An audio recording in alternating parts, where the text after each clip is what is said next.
So this is the first example of radioactive decay. We're going to use the formula that we have drawn as a mathematical model for radioactive decay using the concepts of differential equations in the previous video. So we have here a breeder reactor converts relatively stable uranium-238 into the isotope plutonium-239. Just an example, okay? After 15 years, it is determined that 0.043% of the initial amount A sub 0 of plutonium has disintegrated. So obviously, it's a decay, right? Find the half-life of this isotope if the rate of the disintegration is proportional to the amount remaining. Now, this time here, we're going to use the formula here that we are given with the amount of nuclei present or in the radioactive decay is equivalent to the initial amount times e to the power of kt. Now, for us to be able to understand that and solving for k in this time, let's try to provide the given first. So, we are determined here that there is an a sub 0 that we don't know yet the value of that. Okay? But we know that that is given as a sub 0 for the time initially. So, let's call it 0. In this case, years, because it's in years, right? We'll be using here the concept of time in terms of, or the unit of time in terms of years. Now, after 15 years, that would mean after 15 years, 0.043 was disintegrated.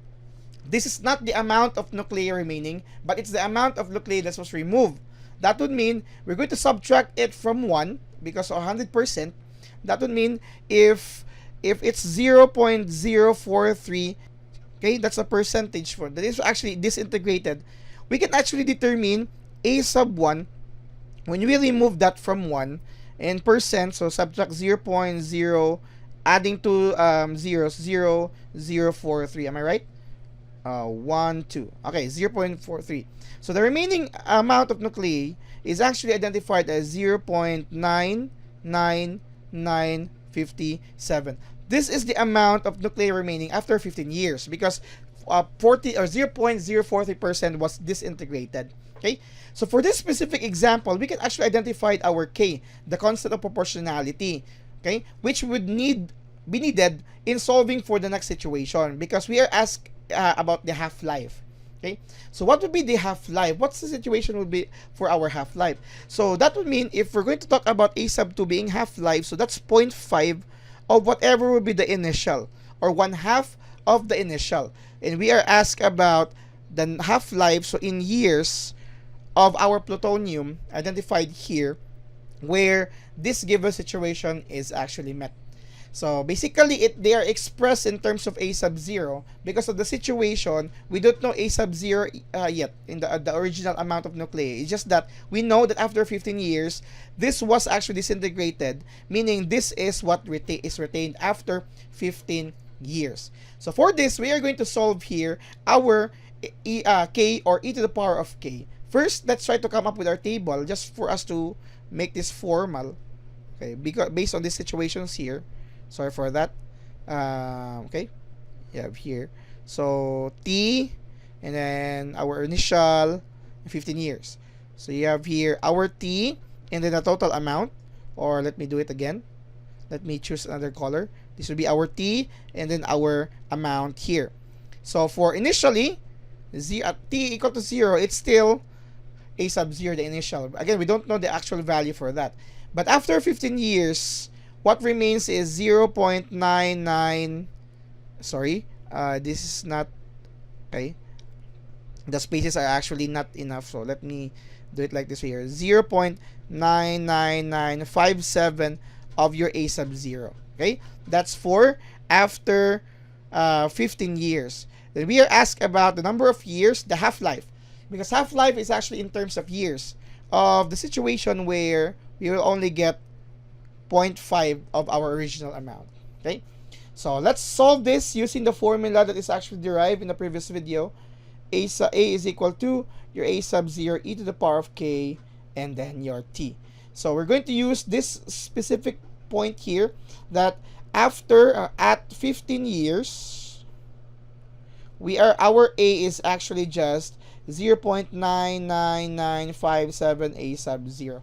So with that formula, you'll have here 0.99957 of a sub 0 is equal to your same a sub 0 e to the power of k times your t, which is actually 15 years. 15 years. Okay, so with this now, let's try to solve for a k. You will have to divide 1 over a sub 0, 1 over a sub 0 here for this to be removed, and this as well. So you will have here 0.99957 is equal to e to the power of 15k, or k times 15. Now from this, there are two different ways that you can attack this problem. You can actually just solve for k if you would like to, but I would like to choose here solving e to the power of k. The reason for that is, if I'm going to solve e to the power of k, I could just simply substitute that in our equation when we are going to attack the item at hand.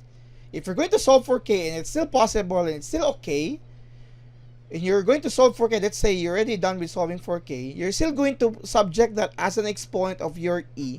In some instances, your answer is still not exact. So instead of k, I'll be using e to the power of k. So with this, what I can do here is this one here, 0.99957 is equal to e to the power of k 15 by loss of exponents. And then to solve for k, it's actually the 15th root of both sides. 0.99957 is equal to the 15th root of this is e to the power of k, or you can write this as 0.99957 1 to the power of 15 in fractional form. Of course, if you would like to really stick with solving for k, you're asking about what will be the process, you can always take the natural logarithm of both sides is equal to the natural logarithm of your e to the power of 15k. And by the rules of logarithm, you can get here natural logarithm of 0.99957 is equal to k, or 15k, sorry, 15k times the natural logarithm of e, which is just equal to 1. So you will actually get here k as the ratio of the natural logarithm of 0.99957 over 15. And you're going to plug that in on the same situation, right? That's why I'm telling you it might be difficult. So instead of that, I'm going to use this one, because basically k, or e to the power of k, is still to be subjected in the same formula. Speaking of that, that's our final part here. So we are asking about half-life. So we're going to say the half-life of the plutonium is actually our a must be 0.5 of a sub 0. So our formula is our a is equal to a sub 0 e to the power of kt. So our a at half-life, we don't know that year, we're solving for t, right? So we have here 0.5 of a is a sub 0 rather, a sub 0, you have your e is 0.99957 raised to the power of 1/5, and then you're going to have it times t as exponent as well. Okay, so by multiplying both sides by 1 over a sub 0, okay, cancel that here as well. So you'll be having this form, 0.5 is equal to 0.99957, and then that's raised to the power of 1 over 15, and then t. We're solving for t. Allow me to use other page here because I don't have much space. Allow me to use another page, as we would like to solve for t as the half-life of your plutonium for this situation. So what we can do here is to use the same process as solving for k, which we did not use earlier but just provided here. So they're going to take the natural logarithm of both sides. Natural logarithm of 0.5 is equal to the natural logarithm of 0.99957. Then you have here 1, or you can just say 1 over 15, and then t. The purpose for that is, since it's now in the form of natural logarithm, you can of course apply here the rules of logarithm. So you will have here natural logarithm of 0.5. Using the loss of exponents, you will actually come up here with t over 15, right? Okay, you will have t over 15 times the natural logarithm of 0.9995 and 7. Okay, now with that, we're solving for t, so you have a 15, multiplying both sides by 15.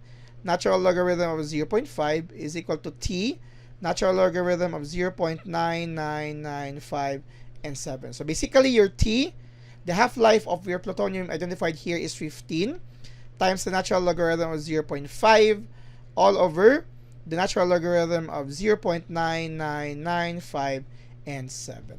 So if we're going to plug that in your calculators in approximation, just approximate that result. This is approximately in terms of years, because our problem is in terms of years identified here.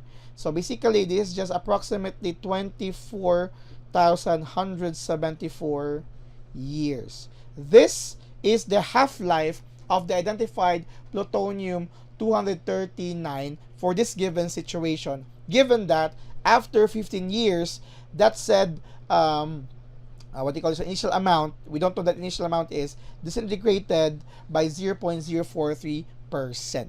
So this is one of the applications for differential equation.